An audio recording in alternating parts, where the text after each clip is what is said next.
नाम्यारे कानूनदान सियासतदान ऐं ॾाहे रसूल बख्श पलीजो जी चौथीं वरसी मल्हाई पई वञे। अवामी तहरीक पारां मुख़्तलिफ़ शहरनि में तक़रीबूं जारी आहिनि। ठटे वेझो जुंगशाई वारे इलाइक़े में वरसी जी मुख्य तक़रीब हलंदड़ आहे। उन हवाले सां वीडियो लिंक ते मौजूदु आहे रशीद जाखरो। जी रशीद।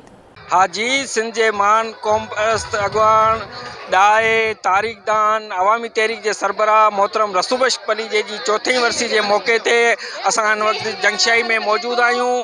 जंगशाई में ज़िले ठटे समेत सॼी सिंध मां हज़ारे माण्हुनि जा काफ़िला जंहिंमें औरतूं ॿारड़ा ऐं मर्द शामिल आहिनि। जॾहिं त अवामी तहरीक जो ही चौथीं वरसी वारो जलसो अनक़रीब शुरू थियण वारो आहे। जॾहिं त अवामी तहरीक पारां न रुगो सिंध पर मुल्क जे चारई सूबनि जे क़ौम परस्त अॻवाननि तरक़ी पसंद ऐं सूफ़ी अॻवाननि खे पिण ते मदऊ कयो वियो आहे। प्रोग्राम जी बाक़ाइदे तक़रीब अञा शुरू नाहे थी, पर मज़ार ते संदन मज़ार ते गुलनि जी वर्खा जो सिलसिलो शुरू थी वियो आहे, जंहिंमें हज़ारे कारकुन औरतूं मर्द खे भेटा पेश करे रहिया आहिनि। अनक़रीब मरकज़ी अॻवान पहुचण खां पोइ इहे वरसीअ जी चौथीं तक़रीब जो प्रोग्राम शुरू कयो वेंदो।